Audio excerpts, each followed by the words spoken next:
I was always thirsty to learn. Yeah. That's the key. I always wanted to learn. And even though people knew I had a big ego and people knew I had a big mouth, what they couldn't see, and I didn't care because you know me, what they couldn't see is I was still trying to learn while they would say, this guy has a big ego. Well, I did, but I also knew I had a big ego. How many people have you met in the business that had a big ego and they didn't know it and couldn't control themselves? Yep. Too many. Yep. Yeah. And so you know I had a big ego, but I also knew I had a big ego. And that maybe that's too deep for maybe some people watching this, but that's really important. Welcome to the Next Level Journalist, where you will hear from some of the best journalists in the business or who have been there, done that, and willing to share with you what they've learned so you can get better, faster. Today's guest is someone I've known since 2012. He was my sports director at WLEX-TV in Lexington, Kentucky. He is someone that I've learned a great deal from, although I won't say to what extent, because that would just be pumping his ego. That's a little inside joke that we have. So don't get too excited about that, Alan. Yes, I learned plenty from you. But hey, look, that comes with 30 plus years of TV experience. So I have no doubt he's going to bring a lot to the table today. So Mr. Alan Cutler, welcome to the show. 40 plus years. 40 plus years. My math was never good, so that's why I got into TV. But you're consistent. That's right. Hey, seriously, thanks for being here. Sure. And for the transparency that I know you're going to give. That's the first word that comes to mind. Like, this guy he's authentic, he's honest, he's going to be transparent, and that's what this audience needs. Did you buy a razor for this interview? How many years did you work for me? That blade was so rough when I actually shaved this, it hurt. You never shaved. Almost 3.5 years. 3.5 years. You never shaved. So you and I used to argue. I would say, Kyle, shave. And you would go, but you can't see it on TV because of your blonde hair. You look 10 years younger. Folks, that's the first thing he said when he saw me. I can't believe you shaved, but I did it because it's him. A little dig, if I'm being honest. With all that said, let's jump right into this. In your 40 years, in a Cliff Notes version, give us a rundown of your career. As a little kid, I always wanted to do sports. I used to turn the sound down on the TV for Yankee games when there was nobody in the house. I would never do it when anybody was around, and I would make like I was Phil Rizzuto, Mel Allen, or Red Barber, three great Yankee announcers who were in the Hall of Fame. If anybody was home, I wouldn't do it. Didn't tell anybody what I was doing. Didn't tell a soul. Before I graduated college, we're at the Thanksgiving table, and I said to my uncle, who was moving out west, hey, Unc, do you need help moving out west? To which my mother about choked, and she gave a look, God bless my mother's soul, to my uncle like, I'm going to kill you. My baby boy. And he said, sure. So my uncle waited for me, and when I graduated that January, I moved out west with my uncle. And you don't even know this. I got a job. You need to stop me because I'll go on forever. I got a job off Cutler Avenue. I kid you not. Cutler Avenue was my first job in Albuquerque, New Mexico, whatever the minimum wage was. And I was so excited, but I didn't have my third-class license. And I took the test before I left New York, and they said, you get it in 2 weeks. And this is, I don't know, probably 6 weeks later, still didn't have it. So the guy hires me, and like an idiot, I was too honest. And I called him up the day before and said, look, I don't have my license. He said, you should have told me. Oh. All I need to know is that you took the test and it'll come eventually. He said, now you can't show up. And I still have the license, by the way. I got the license 4, 5, 6 days later. Yeah. So my great start of my career off Cutler Avenue in Albuquerque, New Mexico didn't happen. So I want to do play-by-play. And stop me whenever you want, Kyle. I went to the library, and I shouldn't say this, but I ripped out 2 pages from Broadcasting Magazine. It had every radio and TV station in the state of New Mexico. I went to a Sambo's restaurant. They don't exist anymore because they had to change the name. And the Thursday before Memorial Day weekend, I spent $25.25 in quarters calling every station for all that money. And there were 3 potential job openings. Only one was full-time sports. So I took everything I owned, didn't even know the place existed, went up to Farmington, New Mexico on that Monday and show up at 8:30, and the guy didn't even remember talking to me, nor did he say I had an interview. 15 minutes later, he hired me for my first job doing Little League Baseball on an FM rock station in Farmington, New Mexico, Scouts on it. And that's how it started. So it starts with radio. Yeah. Where did you go from there? Like, just give me the stations or the stops you made along the way. Well, I went from there, and then I went to a suburb of Farmington because at the end of the summer, the play-by-play was over and they had me spinning records. And I went to a suburb called Aztec, New Mexico. It had one radio station, one stoplight. And I'm sitting next to a guy who was a veteran. He ran a couple stations in Durango, and he said, "Hey, kid, what's your story?" We're doing some basketball games. And I told him, he says, "You got to get out of there. The station's going under." It's first I heard about it. And the station was going under. He said, "I got a friend in Grand Junction who's looking for somebody to do news and a lot of sports. Can you do news?" Never done it in my life. He said, "He'll like your attitude. Tell this guy I told you to call." Call him up that day. I have an interview the next day. On the phone, before he says, "Come up for an interview," he said, "What do you know about news?" I said, "Nothing." I said, "I can't even type." I said, "But let me tell you something. You give me enough play-by-play, I will work around the clock and do all the newscasts you want as long as you give me a lot of play-by-play." He laughs, says, "Come on up." So I told him I was calling a tournament in New Mexico. I had 4 games to call the following day, called 4 games that day. Oh. He said, "Here's the deal." He said, "You'll be in the car by 9:30. So you can get back to call your games. I'll either hire you or not." So I drove through the night, slept in my 1965 Cadillac that I bought used for $500, changed into my shirt and tie. I had 1 shirt with 1 tie and 1 jacket. It was a jacket that my mother bought me that cost $5 that I used for a wedding. You don't want to hear all this. Used for a wedding when I was in college. And I got the job.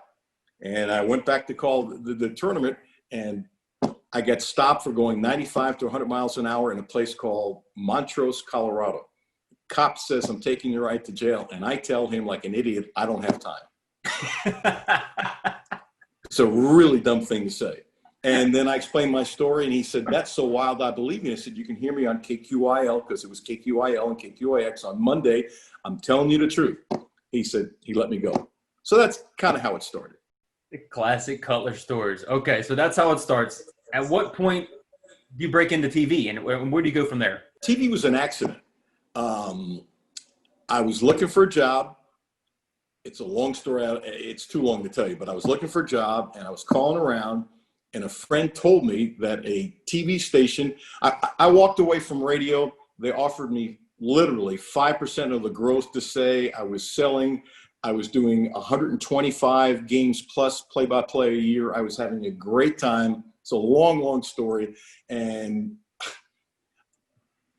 I decided I need to look for a job. There's another step in between, but it's taking too long. So I called around, and a friend of mine said, "Call this guy." I called this guy, and he said, and I never thought about TV. Mm-hmm. TV wasn't part of the plan. There's a guy in Boise, Idaho. They're looking for a sports director and need one right away.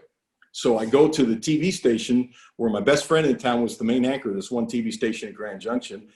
I don't use a cheap sports jacket and tie. I take a golf shirt unbuttoned all the way down here with my Star of David hanging out. I get 5 pieces of wired copy, make a tape, 1 take, you know me, send it up to him. This guy calls me 3 days later and offers me the job to be sports director. He said, "What do you know about TV?" I said, "I don't know about TV." He said, "We can teach you. I've already called that you work hard." So this is the last part. I mean, we got to stop because I'll talk for 2 hours on this stuff. Yeah. So he said, "What do you want?" And I'm pausing and I'm pausing and I'm pausing. And I go, $1,500. And he goes, $1,500 what? $1,500 a month. And you realize this is, in the 70s, but it's not like I was going to get rich. And I made some phone calls, and the number 1 guy in town was making considerably more. He goes, "Can't do it." Okay. "What do you offer me?" He said, "I'll pay you 5. And I froze. How many times did you see me freeze? I froze because I'm going in my head, 5 what? I have no idea. It can't be 500 a month, Yeah. He goes, "I'll pay you $5 an hour.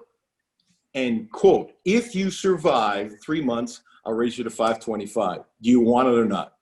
I said, yes. I was there on Monday. And that was my first sports director's job. Wow. And I had a great time in Boise. And by the way, they didn't pay overtime.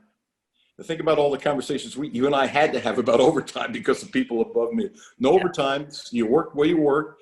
And when I left, I made $7.15 an hour. As a former sports director, what did you look for when you were in that position to hire, to bring in someone else, to bring in, whether it be a weekend, spot or a third person? What did you look for in a qualified candidate? Were you hungry? Were you honest? Would you listen?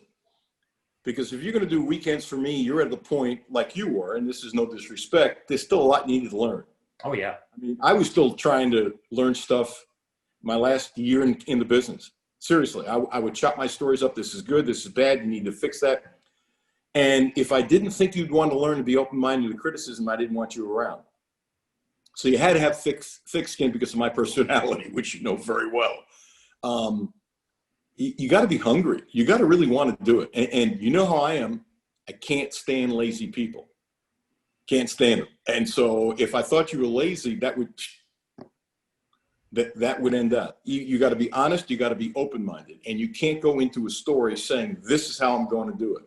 You have to be, one of the things I can't stand is fake news or one network slanting one way, another way. That's the biggest garbage in the world. Mm-hmm. Tell the story. Tell the story. Yeah, I mean, there's already, great advice, right, of that.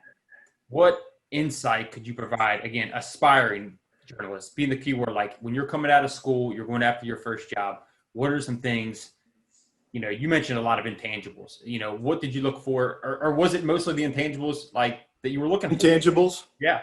Intangibles. Look, I don't think I can teach camera presence, but I can help you on stand-ups and help you how to talk. That I can do. Mm-hmm. And in reality, anybody can become pretty decent doing stand-ups if you really want to. Unless you have some shyness problems or, most people can actually learn how to do TV. It's not that difficult. It's not brain surgery. It's your attitude. So if you're open-minded, I think I can teach that. You got to really want it because there's too many people that I have found who just wanted to be on TV. And that drove me out of my mind. Once you get used to TV, the easiest part of the day is actually being on TV. I mean, there are too many young people who are going to go in the business and don't want to do grunt work. And I think one of the things that I was always proud of, and you got this very fast. You saw on Friday night, I ran and I hustled like everybody else, and very often more than anybody else. But that's not the point because, that show, we won a lot of awards on Friday night, but it started that way before we won any awards.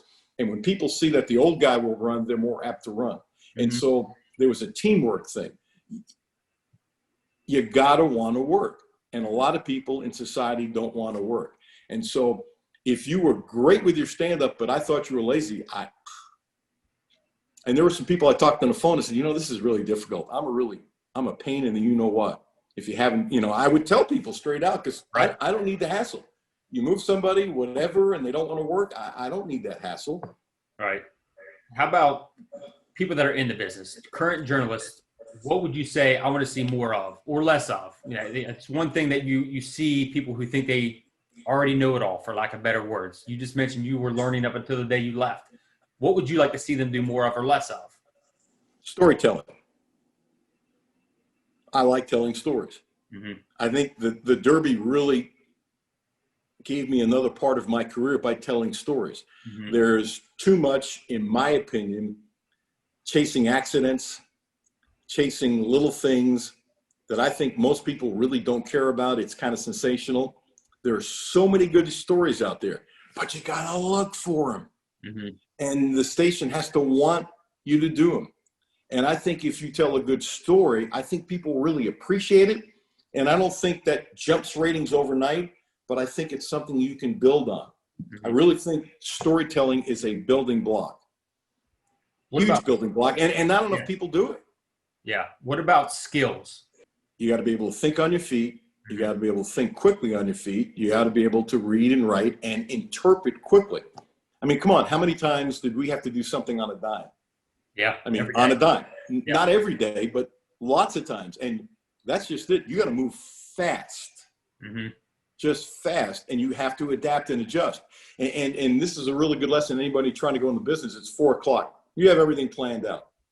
Certain things get added because, there's news and whatever and something, whatever. And there were times at 5:00 when I anchored, everything's basically done. And, you throw it out the window because not every day and not often, but there were many times you threw it out the window because it was breaking news. And you can't say, well, I've got this set, I'll do it at 11:00. You've got to change on a dime. You have to be very, very adaptable. Yeah, especially this day and age, right? With social media. I mean, it was once someone tweets out something or, a kid commits or, I mean, you just hit the nail on the head, to be adaptable. I've heard multiple people say that about being in this industry, whether it's news or sports. I think that's a great point that I don't think you really realize until you actually get in the business that there's really no coasting. You always have to be on your toes. So you always got to be looking for stuff. Yeah. So with all that said, what do you think separates a great journalist from a good journalist? Common sense, honesty, being able to tell a story. Mm-hmm. Not everybody can tell a story. Mm-hmm. Anybody can edit.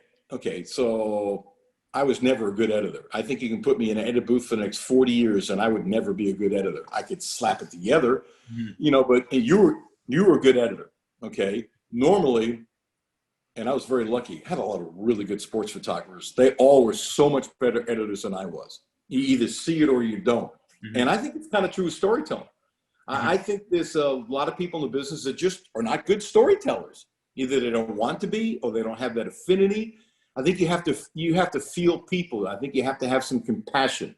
I think you have to have some understanding. I think you have to put yourself in the other person's shoes. And I don't think a lot of people do it. And I've seen people in the business for 20 years can't do it. And I've seen some young people who you go, guess what? They can do this. Yeah. And they have it. So, you can have a young person who actually gets it maybe more than they realize because they don't realize what they realize. Mm-hmm. But they have those qualities about them. So how did you develop your skill set, especially in the storytelling arena and just in general? Because, I mean, as you know, you've really seen the TV industry evolve. Well, the industry has evolved, but I think I was, I don't know about born being able to tell stories, but I think I was always able to tell stories because I read so much sports and so many biographies as a kid. So I think I was honing my skills and I had no idea I was doing it, if that makes any sense. Sure. I think it kind of came naturally to me. And I could feel for the person I'm doing a story on, and I really think that's huge.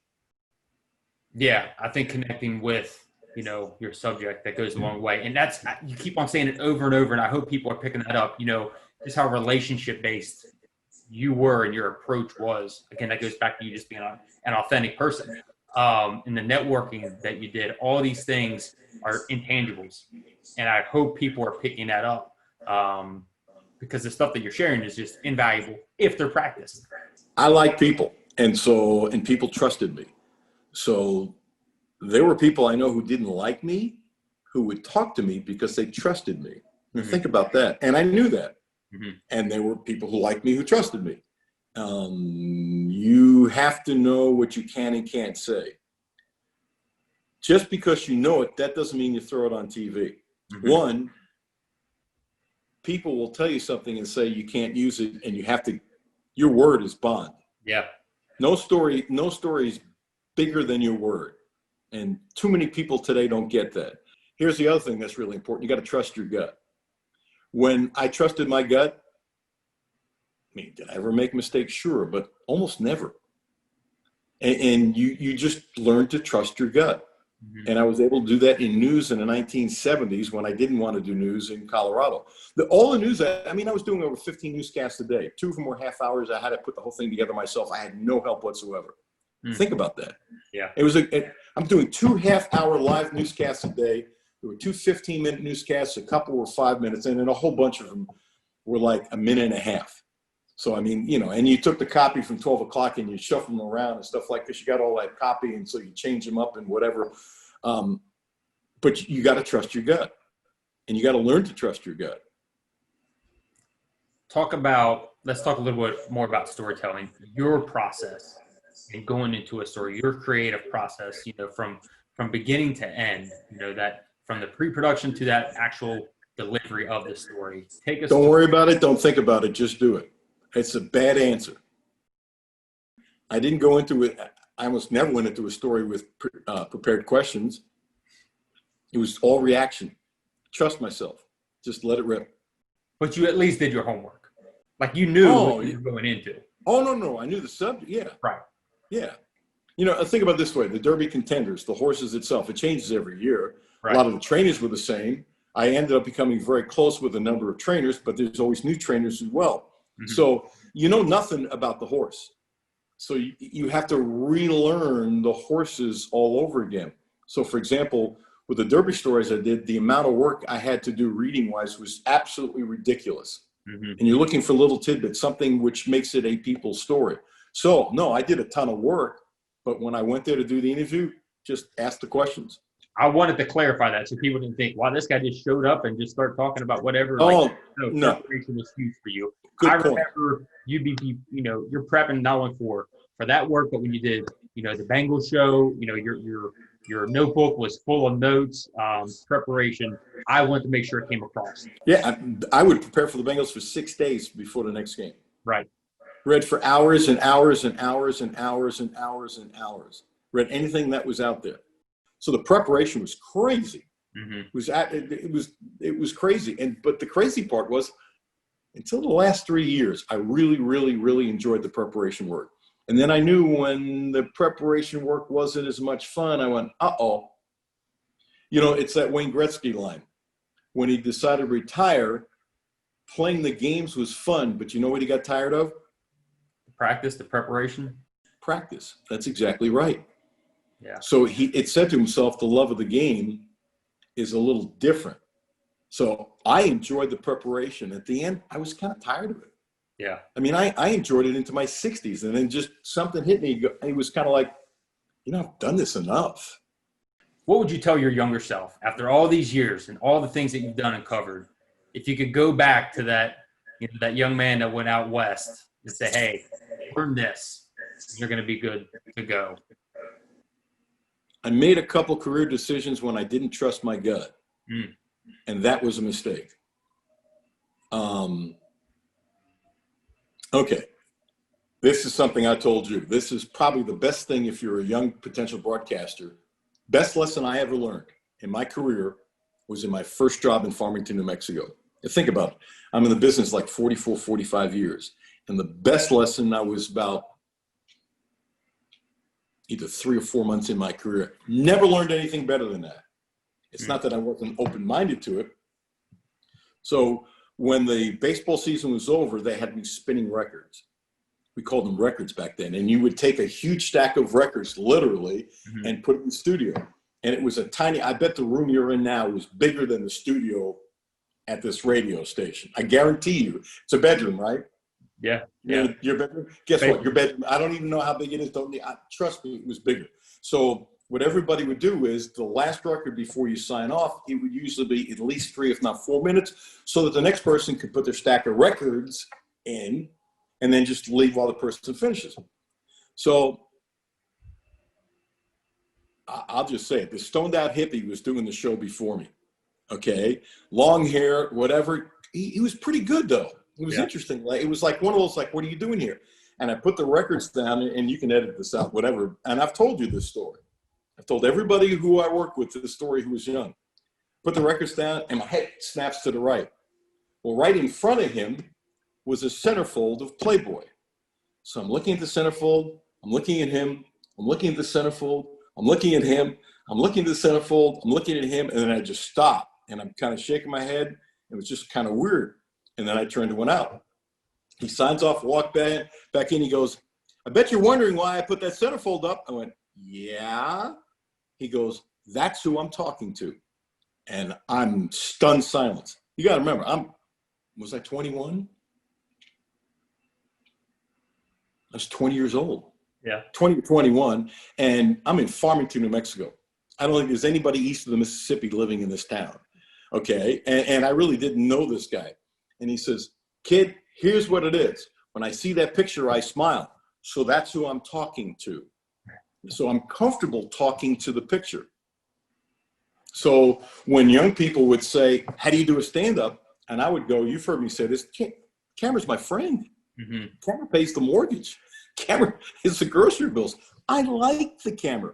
And so the lesson is, talk to one person. It doesn't have to be a centerfold. You talk to one person, mother, father, sister, brother, girlfriend, boyfriend, I don't care. Somebody who you like and somebody you trust. Then if a couple people are eavesdropping, does it really matter? No. Well, how about if maybe 5,000 people are eavesdropping? Does it matter? No. That's how you do a stand-up. What it does is it gets you over the fear of broadcasting or for your young broadcaster, and you just talk. And you trust yourself when you talk to your mother, father, girlfriend, boyfriend, whatever. Best lesson in like 44, 45 years. And it's amazing. I mean, to have that lesson early. And so, I was able to, the only thing I would have done differently is maybe a couple of different turns in my career. I mean, I turned down ESPN twice. How stupid is that? And Dallas and some other places. But there were reasons for every particular time. And you don't know how it's going to work, but sure. It was that over anything else. Not about, I was always thirsty to learn.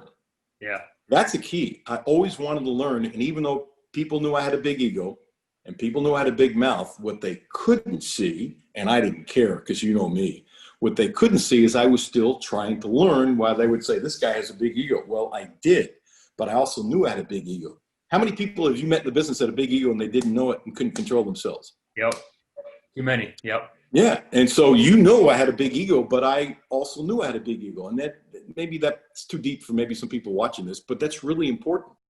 Well, I want to backtrack a little bit when you talk about that stand-up and your ability just to deliver with an audience, and you feel that, but you didn't feel that. And I want to back up what you said, because when you were talking about that, I immediately thought of the pictures, the most recent one I saw on Facebook, of somebody putting a finger in your ear, which people that know you realize that wasn't even the first time that's happened. So Coach Cal, while you're doing right, stuck his finger in your ear, that random one at the NCAA tournament, I'm assuming that was, you didn't miss a beat. No, that was in the Southeastern Conference tournament after they won the championship. 99% sure it was 1995, and that's what made the Today Show and Letterman and because you learn not to stop. Yeah. No matter what's going on, you don't break. Yeah. And so I learned that early, so it wasn't a problem. Yeah. You saw the tape of the Cal. People only see the picture, but he stuck his finger in. He said something. I said something. I didn't jump. Just whatever. It was just, we're having a conversation. But you don't know somebody's about to stick a finger in your ear because he's coming from behind you. That stuff only happens to you, I feel like. So many classic Cutler moments that we could talk about. So the next episode of this, we're just going to talk about the classic Cutler moments that are talked about and what we're about to talk about, and which is your book. So first, congratulations. Thank you. Tremendously happy for you. I mean, to add that title as an author to the notch in the belt, if you will, to me, that's pretty cool. So tell us about the book. It's kind of a story about my life and career. And I really wrote it for my kids first and the people that followed me on TV second. Because, as you understand, being in the business, I was an absentee father too much. Mm-hmm. My fault. You don't go home for dinner Monday through Friday. Yep. You're not seeing your kids enough. And that's probably my number 1, 2, 3, 4, 5, 6, 7, 8, 9, 10 regrets. That's absolutely it. Mm-hmm. And so I thought they would find it interesting. And I think the people that followed me will read stories that, even though they think they know me, like, for example, I think you know me pretty well. In other words, I think you know me better than you think I care to admit, because you watched me. You were somebody who watched a lot. Mm-hmm. And you paid attention. But I think that, so you're what I would call, obviously, an insider. You're going to be surprised with what you see in the book. So and I could be wrong, and if I'm wrong, you're going to tell me. And I want you to tell me, because that's how our relationship is. Sure. So if you're surprised, what about the person who watched me on TV for decades? Yeah. Yeah. And I rip myself in the book a lot. You gotta have fun with yourself. And you always did. You always had fun with yourself. I think there's a credibility issue. Yeah. I mean, I put in the book, it was dumb of me going to Pittsburgh. It was dumb. It's not the only time I called myself dumb in the book. Yeah. And I said some things about some other people that I thought wasn't very good too. Also complimented a lot of people. Also brought out a lot of positive things about a lot of people, which I think will get overlooked a little bit because, people say, oh, this is controversial. Well, okay, this is 129 chapters. I could have done another 30, 40 chapters, whatever. Right. And the truth was, I didn't realize it when I did it, so I got to tell you that. You know what the 129 is? What's that? That's the winning streak Kentucky had at home in the 1950s. And so I'd like to say I really planned it. No, not that smart. Yeah. They were then upset by a Georgia Tech team, not a very good Georgia Tech team. And then they won, I'd have to look it up. I think it's like 50-something in a row. And we're upset by, you get one guess. Georgia Tech? Georgia Tech. That's awesome. Okay, the title. Who's getting credit for that title? Judy does. 100% Judy. I knew it. Tell Judy I said hello. I knew you were going to say that. It's cut to the chase. The cover of the book is me chasing Billy Gillispie, because whether I like it or not, and I'm good with it, you roll with it. I'm known for chasing Billy Gillispie. In reality, I was just doing my job, and everybody else quit on their job, but that's neither here nor there. And so David Blondell, I talked to him about doing the cover, and he just went, I got it. I said, you going to tell me? He said, nope, not going to tell you. I said, okay. He says, I got it. Yesterday, we had coffee, and he said, and that's it. And he goes, let's talk about something else. I went, okay. And then he sends me the artwork of me chasing Billy Gillispie. He said he got it instantly. So the thing is, with this book, so many people helped me. It's crazy how much help I got. Judy's judgment was spectacular. Dr. John Wong, who I did the book with, is one of my favorite people in the world. Dick Hoops Weiss, the Hall of Fame writer, who's like if I have an older brother in the business, he's it. He just finished his 4th book with Vital. He's got 17 books, 18 books out, and he's in both Hall of Fame for sports writers. He told me how to do the book, because I said, don't tell me how to succeed. How am I going to fail? I don't want to fail. So I ad-libbed the book on my kitchen table. Mm. He said, it has to sound like you. He said, big boy, if it doesn't sound like you, you're going to fail miserably. So I ad-libbed the book, and then that's when the real work started. And sometimes I'd have like 1 or 2 words, or I'd have like a paragraph, and I would talk for half hour. But then you have to go back and put in some of the facts and figures and recheck. And I also left the TV station with over 40 pages of notes. Going back, I'm not kidding you, to the 1970s. Wow. I mean, some of the paper was like, you know how paper turns yellow?